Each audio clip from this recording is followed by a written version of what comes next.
Hello बच्चों, let's read this question. So this question says unit mass of liquid with volume V1 is completely changed into gas of volume V2 at a constant external pressure P and the temperature capital T. If the latent heat of evaporation for the given mass is capital L, then the increase in the internal energy of the system. आपको क्या बतानी है? Increase in internal energy यहाँ पर calculate करके बतानी है. We have given the four options. आपको देखिए यहाँ पर four options given कर रखे हैं. तो देखिए बच्चों, इस क्वेश्चन का की कॉन्सेप्ट आप क्या लिख सकते हैं? इस क्वेश्चन में बच्चों क्या कैलकुलेट करना है आपको?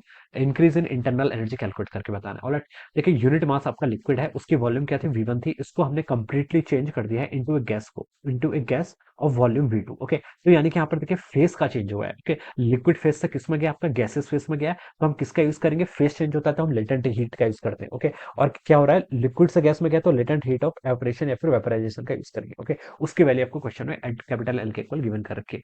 वॉल्यूम में भी देखिए चेंज हुआ है, V2 से आप V2 से V1 से V2 में. ऑलराइट, और बोला कि then increase in the internal energy. Increase in the internal energy क्या करना है? यहाँ पर कैलकुलेट करके बताना है. ऑलराइट, तो देखिए बच्चों, इंक्रीज ये हम कैसे फाइंड आउट करेंगे? By using first law of thermodynamics. अगर हम किसी सिस्टम को देखें, हम इसका की कॉन्सेप्ट क्या लिख सकते हैं? देखिए बच्चों, first law of thermodynamics. Okay, मैंने लिख लिया the key concept of this question, first law of thermodynamics.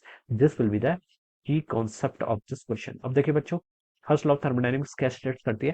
First law of thermodynamics बताती है, देखिए अगर हम किसी सिस्टम को डेल की अमाउंट ऑफ हीट दे रहे हैं तो हीट आपकी दो फॉर्म में जाती है. एक तो आपका क्या है? Change in internal energy plus work done. Okay, कुछ क्या होता है? आपका वर्क डन होता है. ओके, ये हम यहाँ पर से ऐसे लिख लेते हैं. ओके, ये आपका डेल क्यू किस किस फॉर्म में जाता है? आपका डेल यू और आपका डब्ल्यू. डब्ल्यू क्या होता है? आपका वर्क डन. ओके, ये आपका क्या है? This is the statement of the first law of thermodynamics. अब क्वेश्चन में देखिए क्या बोला उसने?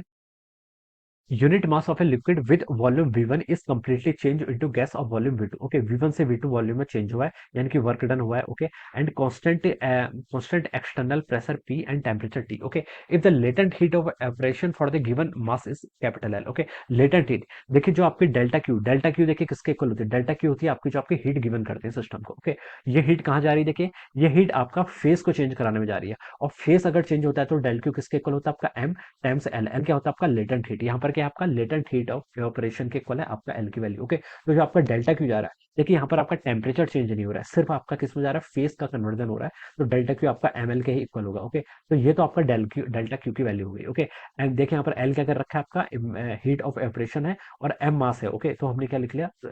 यूनिट मास है, सॉरी. तो देखिए एम की वैल्यू कितनी हो जाएगी? एल के एम की वैल्यू यहाँ पर 1 के इक्वल पुट कर लीजिए, तो डेल्टा क्यू आपका यहाँ से किसके इक्वल हो जाएगा? एल के इक्वल हो जाएगा. Alright, then the increase in internal energy find out करना है. तो देखिए डेल्टा यू को हम क्या लिख सकते हैं? डेल्टा यू हो जाएगा आपका डेल्टा क्यू माइनस आपका डब्ल्यू के इक्वल हो जाएगा. डेल्टा क्यू देखिए किसके इक्वल है? आपका एल के इक्वल है, माइनस क्या है? डब्ल्यू. डब्ल्यू देखिए क्या होगा? आपका चेंज किसका? आपका वर्क डन. ये आपका देखिए डब्ल्यू. डब्ल्यू किसके इक्वल होता है? देखिए डब्ल्यू होता है आपका पीडीवी के इक्वल. ओके, वॉल्यूम में देखिए क्या चेंज हुआ है?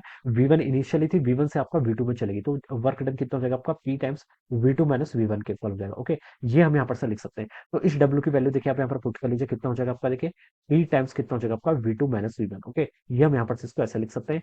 या फिर देखिए आप इसको क्या लिखते हैं? डेल्टा, ये आपका हो जाएगा आपका delta equal to L minus P times कितना हो जाएगा? V2 हो जाएगा, और आपका कितना हो जाएगा? आपका प्लस आपका P टाइम्स V1 के इक्वल हो जाएगा. लेकिन देखिए ऑप्शंस में हमने ऊपर वाली फॉर्म में दिया हुआ है. ओके, तो L माइनस P कितना हो जाएगा? आपका V2 minus V1. Okay, so this will be the, ये क्या हो जाएगी आपकी? Increase in internal energy of the system. कितनी हो जाएगी? L minus P times V2 minus V1 के equal. Okay, so this will be the answer of this question. ये क्या हो जाएगा आपका? इस क्वेश्चन का इसके करस्पॉन्डिंग आंसर हो जाएगा. तो हम बता सकते हैं कि जो आपका देखिए आंसर हो जाएगा, and this is matching with the option C. ये आपका ऑप्शन सी से मैच कर रहा है, so option C will be the correct answer of this question. Alright, तो हम यहाँ से ऑप्शन सी को टिक कर सकते हैं. Alright, so I hope you all understood this concept. All the best and thank you.